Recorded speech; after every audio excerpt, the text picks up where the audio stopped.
Muy buenos días. Vamos a dar inicio al estado del arte. El tema que nos convoca hoy es hemostasia en hepatopatías. Está a cargo del doctor Alejandro Almeida, residente de Medicina Interna. Bienvenido, doctor Alejandro. Muy buenos días. Mi nombre es Alejandro, como ya me presentaron, soy residente de segundo año y me corresponde la actividad académica del día de hoy. Esta charla lo que vamos a discutir estos 4 puntos principales que son la fisiopatología de la coagulación en enfermedades hepáticas, los paraclínicos más usados y su utilidad en la evaluación de la hemostasia en pacientes con hepatopatías, las implicaciones clínicas y algunas recomendaciones en el manejo. Entonces, por mencionar primero que todo el panorama general de la coagulación, pues tenemos que la coagulación va a tener una parte que va a ser enzimática, mediada por los factores de la coagulación, que son tanto factores procoagulantes como los factores de la cascada de la coagulación que ya todos conocemos, como factores anticoagulantes, tales como la proteína C, la proteína S y la proteína citrulina 3, que también van a cumplir una función muy importante, sobre todo en estos pacientes en los cuales dependen de ese balance. Adicionalmente, pues tendremos una parte de la coagulación que va a ser mediada por células, en la cual está mediada por la activación de las plaquetas, en las cuales también veremos que en estos pacientes está afectada. Por mencionar unos puntos en los cuales está afectada la fisiopatología de la hemostasia en los pacientes con hepatopatías, describiré más que todos los pacientes con cirrosis, que son como el paciente clásico con hepatopatía avanzada,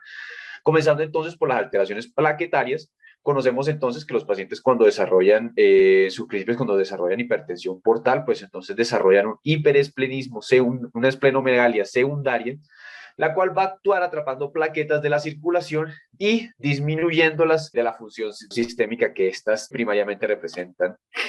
Adicionalmente, a medida que los pacientes avanzan en su daño hepático, pues recordemos que la producción de trombopoyetina también está mediada por el hígado, por lo cual, a medida que avanza el daño hepático, pues va a haber una menor producción de trombopoyetina y esto va a disminuir tanto el número de plaquetas por su menor producción, como también va a disminuir la actividad intrínseca de ellas, resultando en que a pesar de que los pacientes puedan tener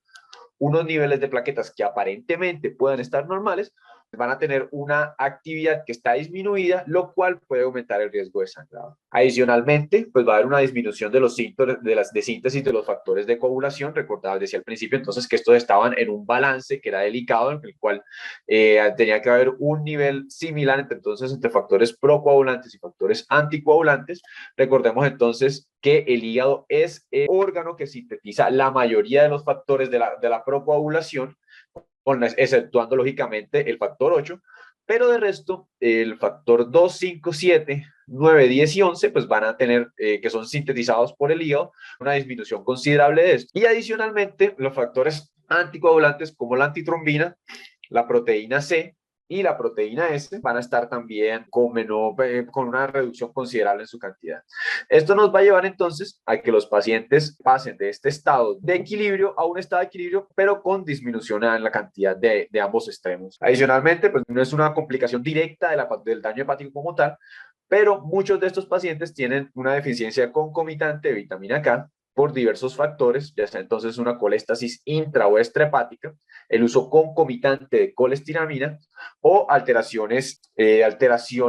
concomitantes de la nutrición como malnutrición o alcoholismo, que llevan entonces a que haya una menor síntesis, una menor absorción de vitamina K y se pierda la función de la vitamina K en la generación de los factores procoagulantes dependientes de esta. Adicionalmente, pues los pacientes tienen una alteración en los niveles de fibrinógeno, ya que hay un desbalance entonces entre las enzimas que hacen fibrinólisis, y los pacientes van a presentar una alteración en su funcionalidad, en la cual hay una disfibrilogenemia, resultante en que los pacientes, a pesar de tener niveles adecuados de fibrina, pues van a presentar una alteración en la formación de polímeros de fibrina, alterando entonces la coagulación. Llegamos entonces a este punto. Digamos que es un cambio de paradigma en el cual previamente se pensaba que los pacientes con hepatopatías agudas y crónicas estaban naturalmente anticoagulados, pero lo que tenemos es que son pacientes, eso es un sujeto normal en el cual tenemos un balance de los factores procoagulantes y de los factores anticoagulantes. En los pacientes con cirrosis, pues los pacientes pues van a continuar en un balance, porque ya vimos que hay una disminución tanto de los factores procoagulantes, pero de los anticoagulantes, pero este es un balance que va a estar muy débil. Este es un balance que con cualquier tipo de estrés, mencionemos entonces un paciente con anemia, con una infección o con unos estresores que me puedan llevar la hemostasia hacia el lado procoagulante o hacia el lado anticoagulante, pues los pacientes van a presentar complicaciones secundarias a estas y este balance que está tan frágil pues se va a tirar a un lado o hacia el otro. En cuanto a la evaluación de laboratorio, entonces, de estos pacientes, ¿qué exámenes podemos usar para poder evaluar la hemostasia como tal? Tenemos en cuenta, estos son los exámenes más usados, que son el tiempo de tromboplastina, que me va a mirar son más que todo parte de los factores de coagulación y la vía intrínseca, el tiempo de protrombina, en el cual va a mirar más que todo la vía extrínseca de la coagulación, el tiempo de trombina, que me mira la vía común, y los niveles de fibrinógeno. Estos son los exámenes más usados, pero en estos pacientes van a tener unas falencias, como cuáles. Primero, que están segmentados, entonces vemos que el TPT mira una cosa, el TPT mira otra, la trombina una y el fibrinógeno otra, y no evalúan el proceso global de la hemostasia, el cual es fundamental en estos pacientes que tienen déficits en todas esas áreas. Y segundo, que también es muy importante, es que como podemos ver aquí puros factores de coagulación, factores de coagulación, factores de coagulación, los exámenes comúnmente usados pues no evalúan los factores de anticoagulación que también están alterados en estos pacientes y nos dejan con una mirada parcializada del proceso fisiológico de hemostasia que pueden tener los pacientes con cirrosis. ¿Esto a qué nos lleva? Pues si tenemos unos exámenes que no evalúan un proceso global en unos pacientes que tienen alteraciones globales de la coagulación, nos lleva entonces a resultados de estudios como este, que es un metaanálisis donde evalúan el riesgo de sangrado que tienen los pacientes con cirrosis en diferentes procedimientos invasivos, llegando entonces a esta conclusión que detrás de una amplia gama de procedimientos como angiografía, broncoscopia, biopsias de hígado, procedimientos invasivos hepáticos y toracocentesis, pues en realidad los factores de la coagulación y sus resultados alterados no sirvieron para predecir el sangrado en estos pacientes en esta amplia gama de procedimientos. Este es un recuadro donde muestra los exámenes de laboratorio más usados y cómo en todos tienen ciertas limitaciones, como por ejemplo, ya mencionaba al principio, como el conteo de plaquetas, a pesar del valor numérico, no evalúa como tal la función de las plaquetas, que en estos pacientes también está alterado, el INR y el TPT, que evidentemente van a estar alterados porque van a captar la parte de los factores de la coagulación, la disminución que ya existe en los factores de la coagulación, pero no evalúan entonces los niveles de los anticoagulantes, al igual que los niveles de los factores procoagulantes, que tienen la limitación, pues que son exámenes que no están tan disponibles y que pues también no van a evaluar la parte anticoagulante, la agregación plaquetaria y etcétera. Para esto entonces se han desarrollado exámenes cuya intención es buscar una evaluación más global de lo que es el fenómeno de la coagulación, como lo son entonces los exámenes viscoelásticos, como la tromboelastografía y la tromboelastometría rotacional.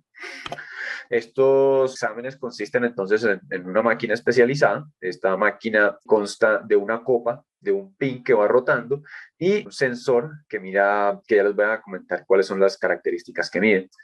El examen lo que va a hacer es que se agrega una muestra, sangre del paciente recientemente tomada, el pin en la copa, esta copa va a comenzar a rotar y el sensor del PIN pues va a comenzar a evaluar, el sensor del PIN va a detectar los cambios y va a detectar básicamente la formación del trombo, su estabilidad y momento en el que comienza a hacer lisis. El nombre de los parámetros cambia dependiendo si es tromboelastografía o tromboelastometría,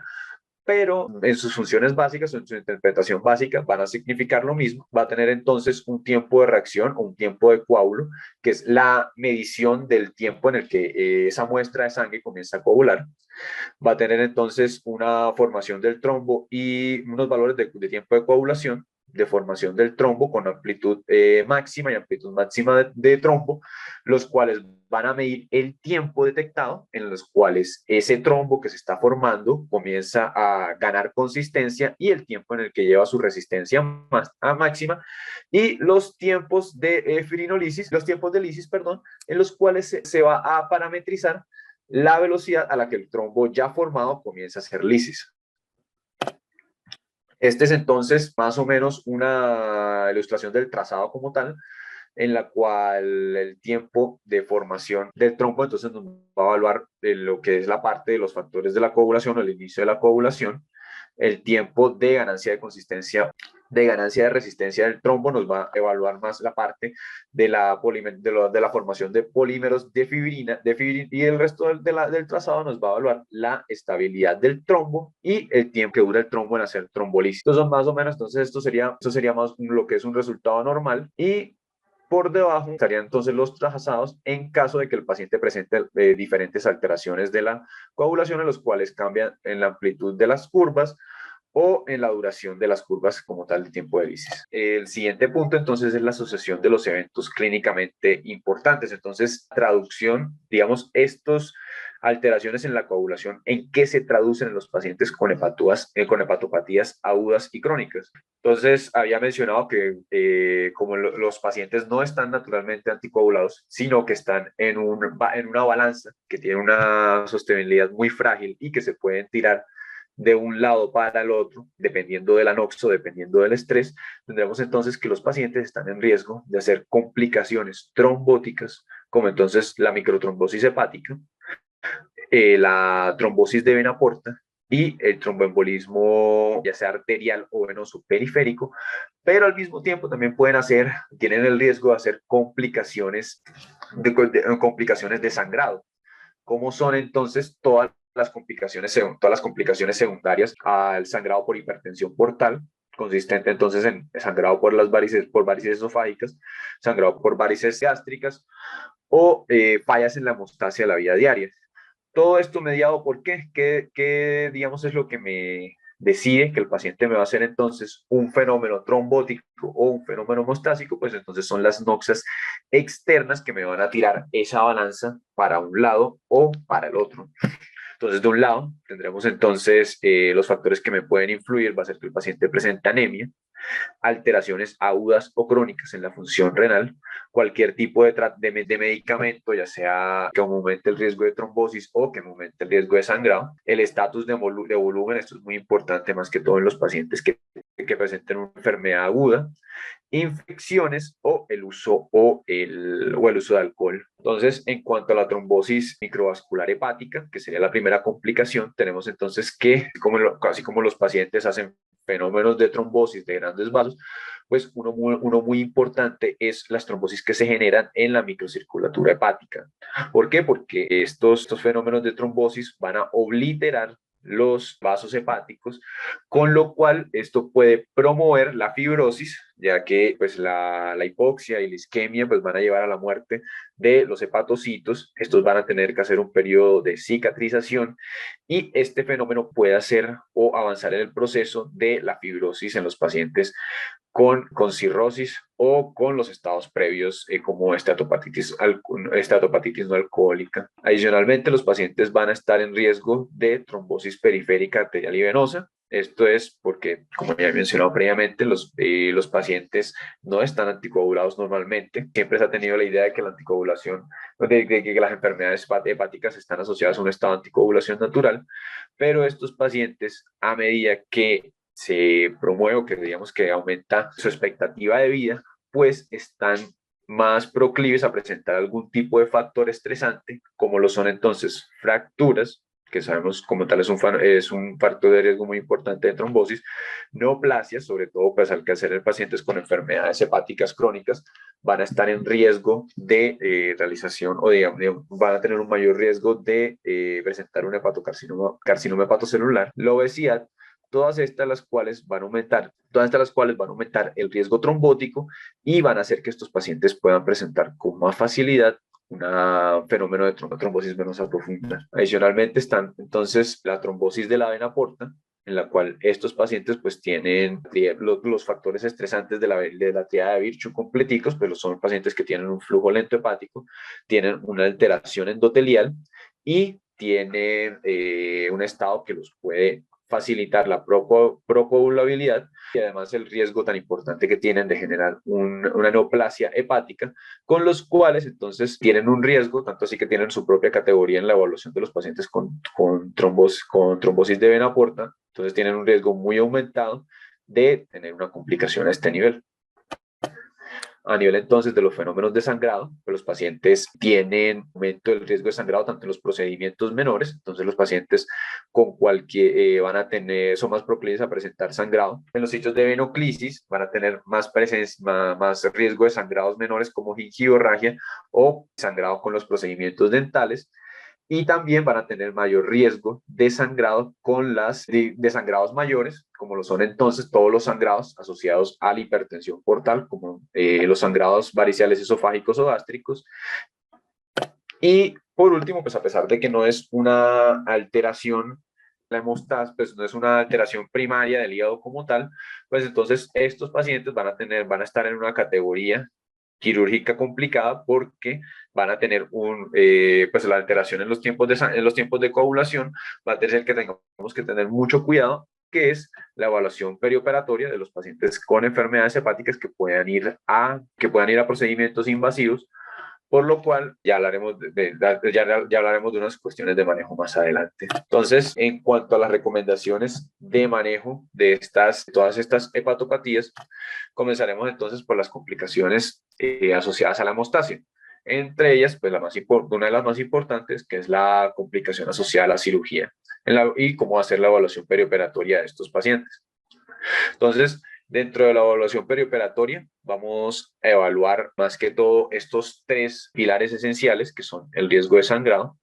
los valores de plaquetas y cómo podemos intervenirlos, la evaluación del fibrinógeno y por último dejaremos entonces lo que es la evaluación del INR, y lo tengo aquí en interrogación para preguntarnos entonces si teniendo en cuenta las limitaciones que tiene, como ya había mencionado previamente, si este sí debería ser un examen adecuado para la evaluación del riesgo de sangrado. Entonces, el primer punto que vamos a evaluar en todos los pacientes con hepatopatías crónicas o con cirrosis cuando vayan a ir a un procedimiento quirúrgico es cuál es el riesgo de sangrado intrínseco del procedimiento.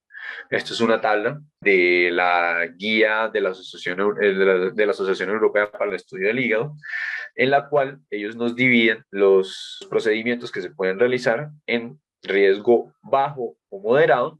y procedimientos de alto riesgo. Lo cual entonces del lado de los procedimientos bajos, pues de los procedimientos de bajo riesgo, podemos encontrar polipectomías de menores de 1 centímetro, el paso de catéteres de inserción central y con cateterización ya sea cardíaca o hepática, la realización de paracentesis o los procedimientos diagnósticos de bajo riesgo, como sería entonces la realización de broncoscopias o biopsia,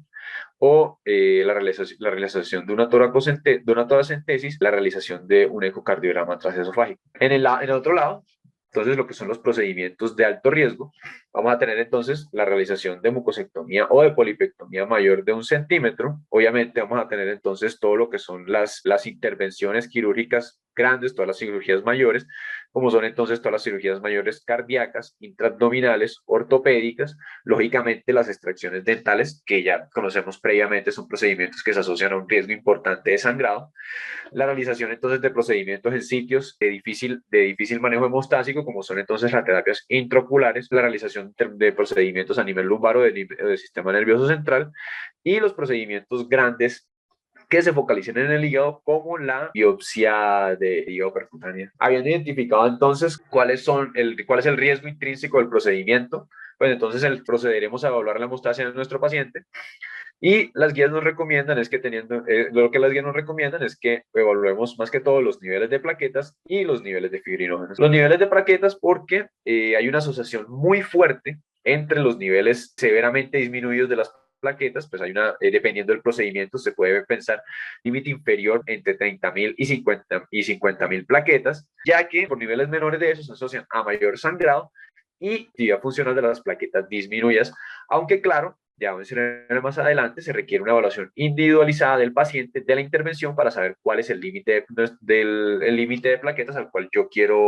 con el cual yo puedo realizar el procedimiento, se puede realizar el procedimiento con seguridad. En cuanto a las intervenciones que se pueden realizar al respecto, pues entonces está recomendado en los pacientes que estén por debajo del límite inferior, la transfusión de plaquetas o la aplicación de factores promotores del crecimiento de plaquetas como el avatrombopag y el lusotrombopag, que tienen estudios que aplicados 5 días previos al procedimiento, pues entonces los pacientes llegan a unos niveles de plaquetas mínimos, ya sea definidos en 50.000 o entre 30.000 y 50.000, dependiendo del tipo de procedimiento, y que estos niveles se pueden sostener hasta por 2 semanas.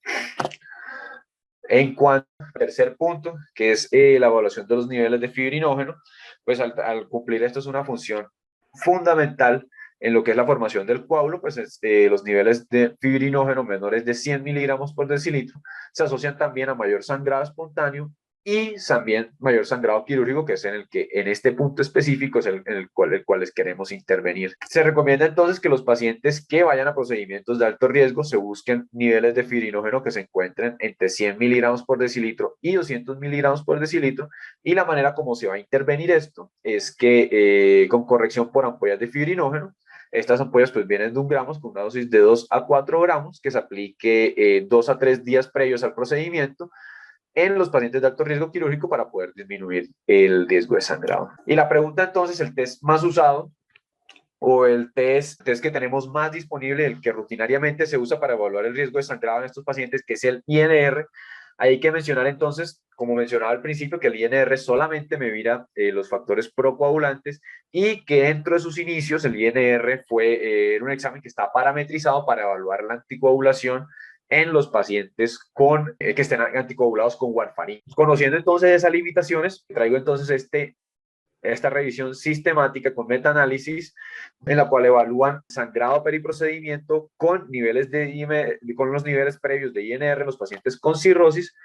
llegando entonces a los resultados en este diagrama de Bosque, la interpretación de los riesgos de sangrado, y estos son los distintos de subgrupos donde se agruparon los estudios de acuerdo a los niveles de INR entonces de 1.3, 1.4, 1.5, 2 y INR de 5, donde de primera manera podíamos observar o digamos podríamos intuir que sí aumentaban el sangrado por los resultados del primer subgrupo nos demuestran que hay un aumento del riesgo en los pacientes con INR que se encontraba mayor de 1.3, pero a medida que avanzamos y que vemos el resto de los estudios, vemos cómo los pacientes con los estudios que evaluaban niveles de INR de 1.4, que de hecho hay varios recientes de 2017, 2008 y de 2015, tenían una amplitud del riesgo que cruzaba la línea de la no intervención, por lo cual en los pacientes con INR 1.4 no había diferencias significativas. Mismo hallazgo con los pacientes con IRN mayor de 1.5,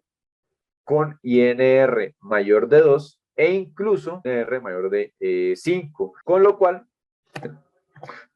la evidencia nos indica que el INR, por todas las deficiencias que había mencionado al principio, incluso cuando estaba en niveles tan alterados como de 1.5 o incluso de 2, parece no ser un buen predictor del sangrado periprocedimiento de los pacientes con hepatopatías. Entonces, a manera de sintetizar todo esto, entonces las consideraciones de la evaluación periperatoria, que es donde podemos influir o donde podemos dejar nuestras intervenciones previos a la intervención del paciente, en la cual evaluaremos los pacientes o dividiremos los pacientes de bajo o de alto riesgo.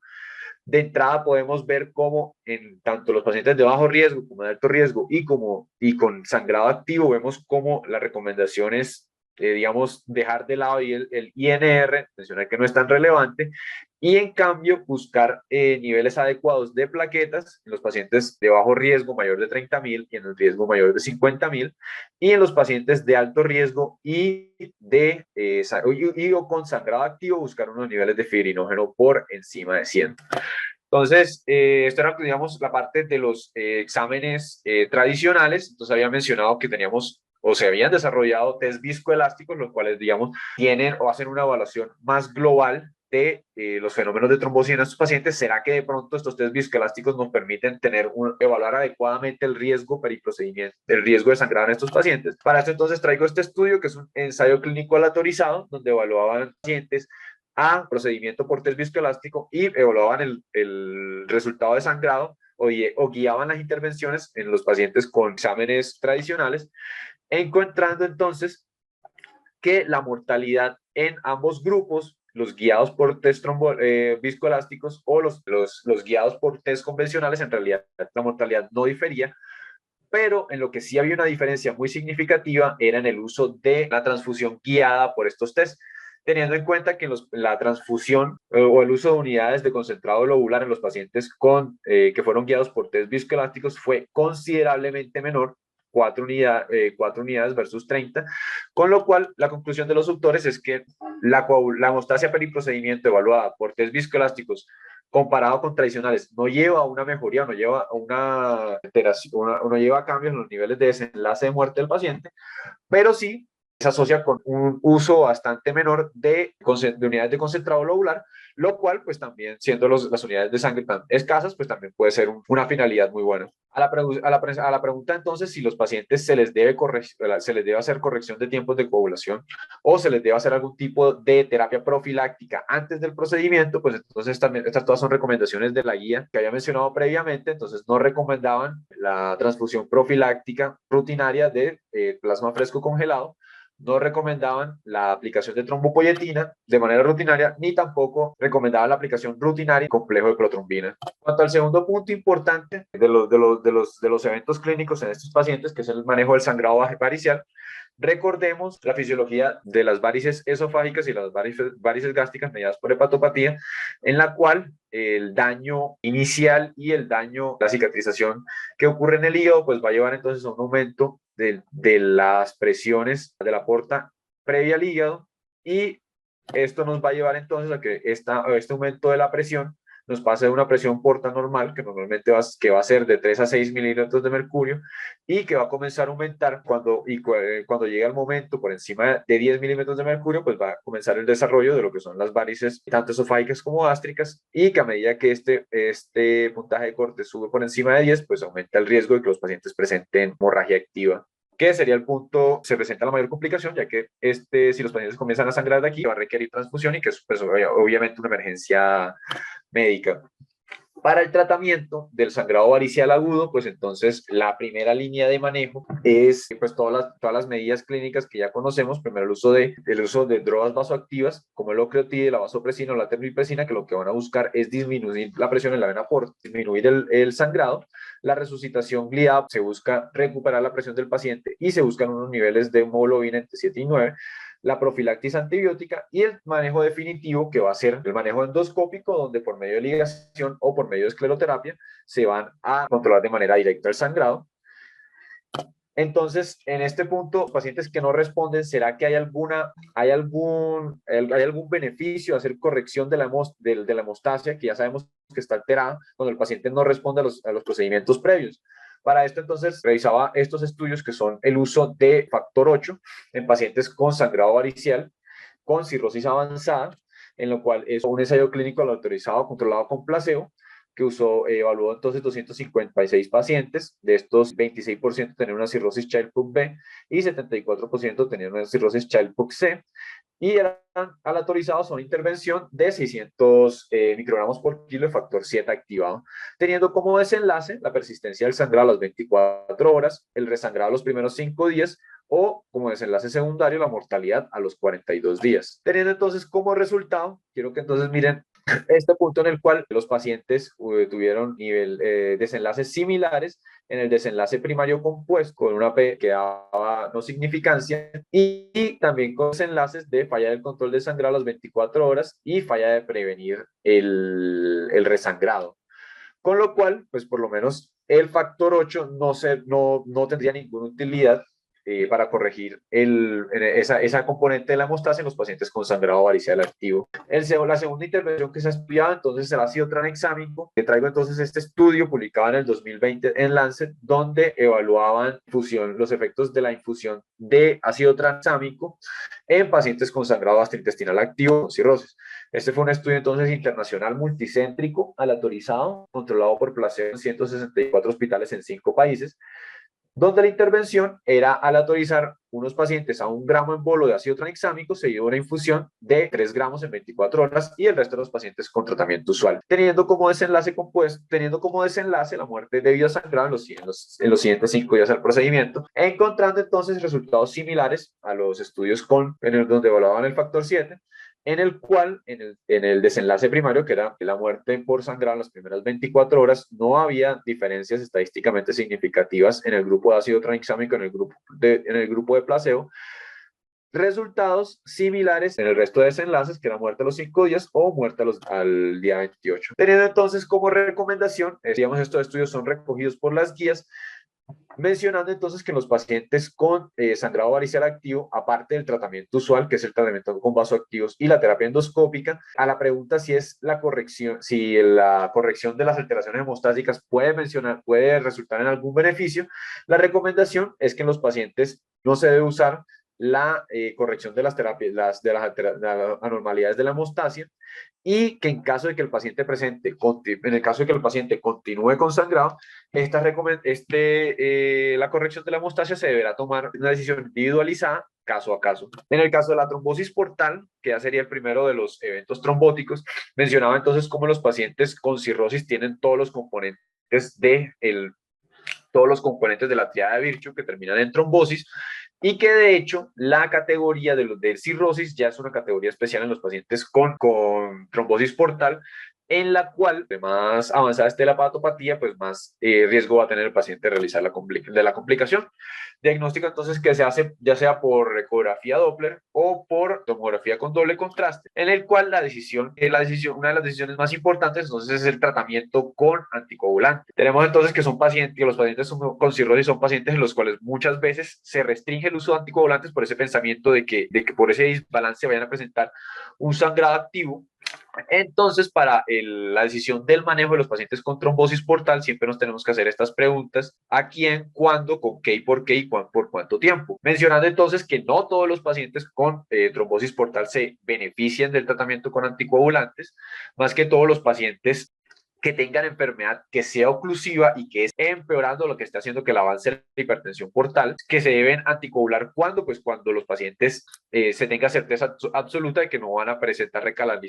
pues por los factores de riesgo no van a presentar recanalizaciones espontáneas. ¿Con qué? Pues ya voy a mencionar el uso de los anticoagulantes más adelante. ¿Y por qué? Pues porque los pacientes van a la disolución del trombo y la prevención de nuevos fenómenos trombóticos, pues va a ayudar a una recanalización de la vena porta con anastomosis fisiológica. Entonces, en el algoritmo de todos estos pacientes, pues se tiene que confirmar el diagnóstico, ya sea por tomografía, por angiografía o por ecodoppler. Al momento de anticoagular, entonces hay que tener en cuenta la cronicidad del trombo, ya que los pacientes que tienen trombosis de más de 6 meses, pues van a tener un bajo riesgo de recanalización de espontánea y no se van a beneficiar del anticoagulante. Si el fenómeno es oclusivo versus no oclusivo, porque pues los pacientes con fenómeno oclusivo requieren una recanalización mucho más urgente. Evaluar entonces la contraindicación para la anticoagulación. Los pacientes entonces con cirrosis Child-Pugh pues van a tener una contraindicación para el uso de anticoagulantes directos y tendremos que buscar otro tipo de terapias y otros factores como son los signos de que esté realizando isquemia gastrointestinal, si el paciente es candidato a trasplante hepático, o la presencia o no de carcinoma hepatocelular. En cuanto a los fenómenos de trombosis venosa periférica, traigo esta recomendación que es para el uso diario de los pacientes con cirrosis en los servicios de hospitalización, en los cuales en las guías mencionan que son pacientes que tienen el mismo riesgo de realizar trombosis periférica que la población usual, por lo cual estos pacientes sí se benefician y sí se les debe aplicar scores de predicción, al igual que la población general, para decidir anticoagularlos en el fenómeno, en el área hospitalaria. Este es entonces un estudio donde evaluaban el score de Padua en una cohorte retrospectiva de pacientes una cohorte retrospectiva de pacientes con cirrosis, donde comparaban la diferencia entre los que realizaron o los que se complicaron con trombosis venosa profunda y los que no realizaron la complicación. Y al evaluársele el score en ambos grupos, encontraban que el grupo que realizó, que tuvo trombosis venosa profunda, tenía un score medio de 5.8, en el cual por diferentes motivos no se las aplicaba, pues por la creencia de que los pacientes estaban naturalmente anticoagulados, no se les dio tromboprofilaxis, y en donde el grupo que no realizó esta complicación tuvo un score medio de 2.1. Entonces, los pacientes, el 22% que tenían un score positivo, tuvo la presencia de la complicación, Y de los pacientes que no tuvieron el score positivo, solamente el 2%, con lo cual la conclusión aquí es que los pacientes, el score de Padua sí es una herramienta eficaz para poder prevenir para poder prevenir los fenómenos trombóticos en pacientes hospitalarios y se les deben aplicar a todos los pacientes. Ya para terminar, entonces, mencionar que en el manejo de ambos fenómenos trombóticos, tanto la trombosis de tanto la trombosis porta como la trombosis venosa profunda, el tratamiento debe ser con anticoagulantes. El tiempo va a variar, pero generalmente se usa la misma duración, que es entre 3 y 6 meses, y la elección del anticoagulante debe definir entonces si está condicionada por el grado de enfermedad que tenga el paciente. De los anticoagulantes más usados, mencionar que en el uso de las heparinas de bajo peso molecular sí presentan una restricción o requieren usar con más precaución en caso de falla hepática, aunque no especifican en qué, pues con qué grado, con qué nivel de Child-Pugh. Y en el caso de los anticoagulantes directos, sí se han descrito más que todo con series de casos y con estudios de corte su seguridad, pero en los pacientes con gran clasificación de Child-Pugh A y B, en los cuales o no requieren ajuste o se puede dar con ajuste con ciertas restricciones. La única excepción serían los pacientes con Child-Pugh C, en los cuales estos o son medicamentos que tienen algo de metabolismo hepático, pues se requiere o se indica no usarlos por el alto riesgo de sangrado y en el cual se tienen que considerar otras consideraciones terapéuticas. Ya manera entonces de conclusión de esta charla, entonces la hemostasia de los pacientes con enfermedades hepáticas está en frágil equilibrio, está en un equilibrio, pero que se puede ir tanto por cualquier estresor, se puede ir para el lado trombótico o para el lado de falla de la hemostasia. Las pruebas tradicionales de la coagulación tienen limitación en la evaluación de estos pacientes, como ya vimos, como el INR y los tiempos de coagulación. Las pruebas viscoelásticas son pruebas recientes que todavía no están parametrizadas en diferentes usos. Por ahora, su único uso validado es para guiar, para guiar el uso de unidades de concentrado lobular en pacientes durante el procedimiento. Y el riesgo de trombosis en estos pacientes es similar en la población general y requieren y requieren evaluación rutinaria de tromboprofilaxis con las mismas escalas y se pueden usar las mismas escalas de la población general también. Muchas gracias entonces por su atención. Doctor Alejandro, muchísimas gracias por la presentación. Si tenemos un paciente en el contexto clínico con sospecha de una hepatopatía, ¿cuál sería ese perfil de estudios clínicos que tú recomendarías para saber en qué estadio está el paciente? Para clínicos, en el contexto clínico, la doctora Cáceres. Hola, muy buenos días y aquí estoy, doctora. Ok. Doctora Daniela, buenos días. ¿Cómo amaneció? Muy bien, doctora, muchas gracias. Bueno, ¿qué nos puedes tú complementar? Bueno, doctora, entonces, como primero felicitar pues al doctor Alejandro, creo que hizo una excelente exposición en donde tocó puntos bastante claros acerca de la evolución de los cambios que se han tenido en los últimos años con respecto a esta área de estudio. Y pues me gustó muchísimo que dejó puntual cada escenario clínico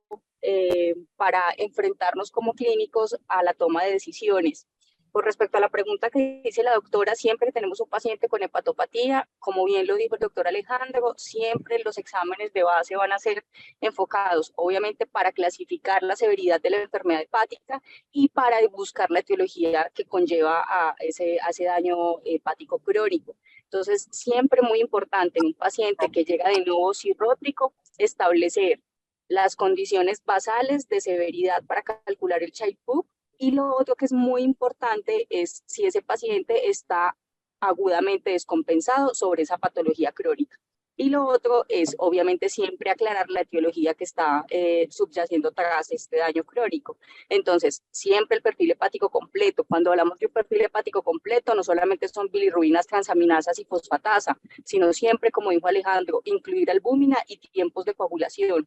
Si usted quiere apoyarse también de GGT para mirar el patrón colestásico y confirmar que no haya ninguna otra alteración que pueda ser la causa, por ejemplo, de una fosfatasa muy elevada, pues también le va a ayudar para enfocar el paciente. Y ya, pues obviamente todo el perfil serológico y de demás etiologías. Con respecto al perfil de hierro, muy importante, como él lo decía, sobre todo porque la ferritina, estos pacientes pueden tener hiperferritinemia asociada a una inflamación crónica, como por ejemplo nos sucede con los pacientes que tienen esteatopatitis no alcohólica. Esos pacientes hacen hiperferritinemia por esa enfermedad crónica y eso pues es muy importante. Y lo otro, ¿por qué? Porque pues está en el contexto de ese riesgo metabólico. Y lo otro es también para dar claridad a los pacientes que tengan algún trastorno de depósito de hierro, que pues también es muy importante para el enfoque posterior.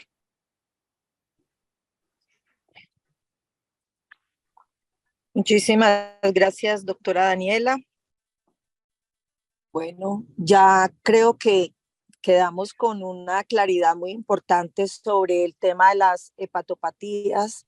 cómo manejarlas. Doctor Alejandro, felicitaciones, excelente presentación y que tengan todos un bendecido día y muchas gracias. Muchas gracias, doctora Daniela, por acompañarnos. Que tengan un día muy agradable.